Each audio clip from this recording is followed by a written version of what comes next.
सनक सनंदन सनातन सनत कुमार में से श्री सनातन जी की वाणी। परम मुनि परमहंस श्री सनातन जी हर समय 5 वर्ष की अवस्था में रहते हैं और कोई वस्त्र नहीं धारण करते, दिगंबर। दिग माने दिशाएं, दिशाएं ही जिनकी अंबर है, अर्थात नग्न अवस्था में रहते हैं। ये वर्णन करते हैं कि एकादशी व्रत को हरितोष व्रत कहते हैं। भगवान की प्रसन्नता के लिए, हरिजू की प्रसन्नता के लिए एकादशी व्रत रहा जाता है। प्रायः समस्त वैष्णव जन रहते हैं। जो रसिक जन प्रियाजू के चरणों के अनन्य हैं, उनका एक ही व्रत है, श्यामा श्याम की 8 पहर उपासना करते हुए अपनी मन वृत्ति को श्यामा श्याम में समर्पित करना। यहाँ ज्ञान ध्यान व्रत कर्म जीते सब काहो में नहीं मोहि प्रतीति, रसिक अनन्य निशान बजायो एक श्याम श्यामा पद प्रीति। पर जो एकादशी व्रत रहते हैं परम धन्य हैं, वो हरितोष व्रत है। अब एकादशी व्रत का नियम क्या है और कैसे एकादशी व्रत का फल मिलता है, कई बार चर्चा हुई।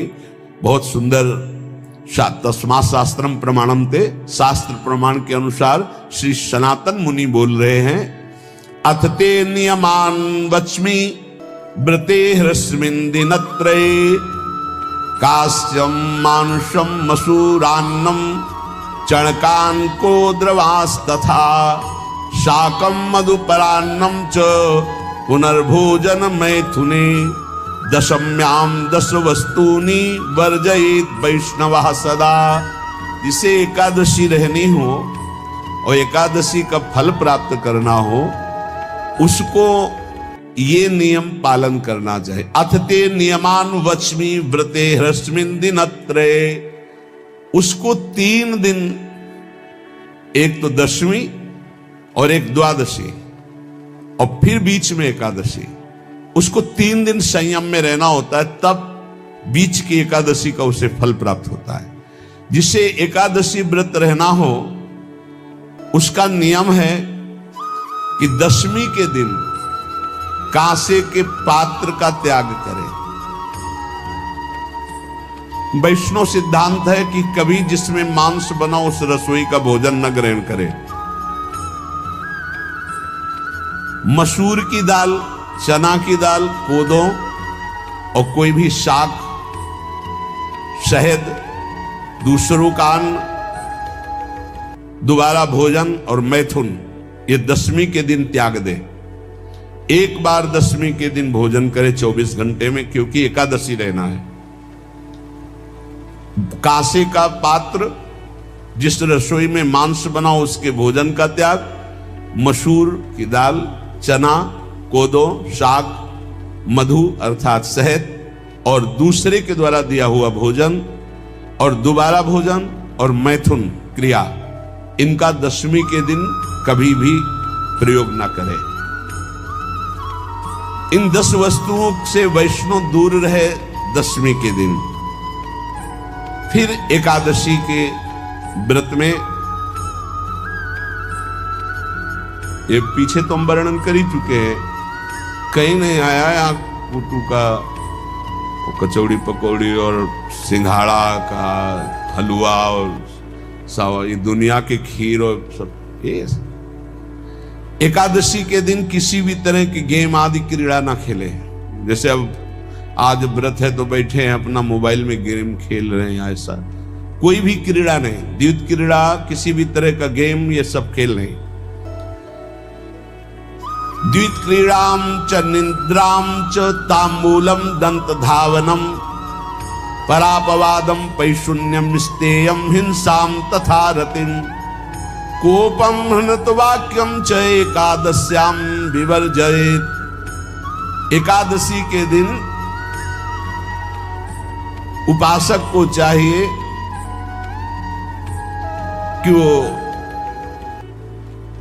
किसी भी तरह की क्रीड़ा, मनोरंजन बिल्कुल नहीं। चनिद्राम, नींद नहीं लेनी उसको, न दिन में न रात में। एकादशी व्रत, और प्रायः पुराने महापुरुषों ने ऐसा किया है। रामदास जी डाकोर के रात में जाते थे, रणछोड़ भगवान के यहाँ कीर्तन करते थे जाकर, तभी तो भगवान उनके कीर्तन पर, उनकी भक्ति पर रीछ कर गाड़ी में बैठकर उनके साथ आए थे। पूरी रात जगकर कीर्तन करना, और दिन में तो सोना ही निषेध है। द्वित क्रीड़ाम च निद्राम च तांबूलम, पान खाना निषेध है एकादशी को, बिल्कुल नहीं, जो व्रत रह रहे हैं। और दंत धावनम, वृक्ष से तोड़कर जो दतून की जाती है एकादशी के दिन नहीं। परापवादम, दूसरे की निंदा करना, चर्चा करना नहीं, अर्थात अधिकतर मौन व्रत धारण करे एकादशी के दिन। पैशून्यम, चुगली करना। स्तेयम, कोई चोरी करना। हिंसाम, वाणी से, शरीर से, मन से किसी को दुख पहुंचाना। रतिम, अर्थात भोग करना, मैथुन करना। कोपम, किसी के ऊपर गुस्सा करना। अनत वाक्यम, झूठ बोलना। एकादश्याम विवर्जयेत, एकादशी के दिन ये नहीं करना चाहिए। एकादशी को एक बार कुछ फलाहार शुद्ध, अगर आपके पास कोई व्यवस्था नहीं तो थोड़ा दूध है, जल है, ऐसे आप लेकर, या थोड़ा सा फल लेकर, थोड़ा सा फल लेकर के प्राण पोषण, एक दिन में मर नहीं जाओगे। कितने तो निर्जला एकादशी रहते हैं, हर एकादशी निर्जला। पूज्य श्री मथुरा दास जी निर्जला ही रहते थे हर एकादशी। चलो भैया आपकी सामर्थ्य नहीं तो जल 2-4 बार ले लो, एक बार थोड़ा सा दूध और फल ले लो, चल जाएगा काम, प्राणों का पोषण हो जाएगा। ये आचरण न करे, एक बार कुछ आहार ले ले, वो भी शुद्ध भगवद अर्पित प्रसाद। फिर द्वादशी को काश्यम मांसम सुराम छौद्रम तैलम वितथ भाषणम व्यायामम च प्रवासम च पुनर्भोजन मैथुने अस्पृश्य स्पर्श मासूरे द्वादश्याम द्वादश त्यजेत। कांस के पात्र में द्वादशी को भी भोजन न पावे। जिस रसोई में मांस बनाओ उसमें आहार न ले। किसी भी तरह का नशा द्वादशी को न करे। शहद न पाए, तेल के बने पदार्थ न पाए, मिथ्या भाषण न करे और बहुत शरीर का व्यायाम न करे, बहुत थकावट वाले कार्य न करे।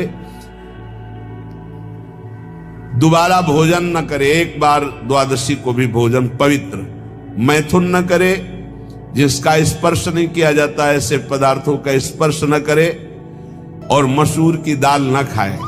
द्वादशी को जो इन नियमों का पालन करता है, दशमी द्वादशी ऐसे और एकादशी ऐसे, तब उसे एकादशी व्रत का फल प्राप्त होता है। जो इस पद्धति से ये जो मनमानी है सब नहीं, हर पदार्थ मिल जाएगा आपको फलाहार में। हर पदार्थ हमको बताया गया कि आपको जो चाहो सब पदार्थ फलाहार का। अरे भाई, हरितोष व्रत है तो हरि प्रसन्नता के लिए एक दिन भूखे रहने बहुत आनंद आता है। पहले भगवत कृपा से ऐसी गंगा जल पी करके कुछ दिन, फिर कभी कभी निर्जला एकादशी का भी आनंद। बड़े संन्यास मार्ग में थे तो बड़े संयम से सब शास्त्रीय पद्धतियों का निर्वाह होता था। उपासक को चाहिए कि इन नियमों से व्रत का अनुष्ठान करे, मनमानी आचरण न करे। सबसे प्रार्थना जो एकादशी रहते हो, हरितोष व्रत इसे कहते हैं, भगवान की प्रसन्नता के लिए रहा जाता है, रहना चाहिए। जो अपनी आचार्य परंपरा में हैं जैसे, जिनका सिद्धांत है, पर रहने का सिद्धांत ये श्री सनत कुमार जी वर्णन, श्री सनक जी महाराज, ये सनत कुमार जी वर्णन की। सनक जी महाराज कह रहे हैं, यदि भगवान का आश्रय नहीं, सत्संग नहीं है, तो इन 4 में से एक हो तो नाश कर देता, फिर चारों हो तो सर्वनाश हो जाता है।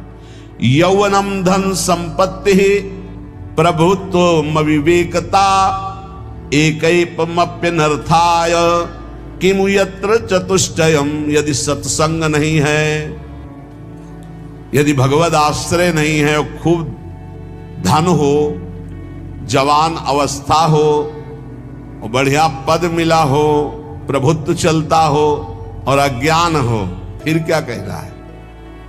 बोले ये चारों जहां मौजूद होते हैं वहां सर्वनाश का खेल शुरू हो जाता है।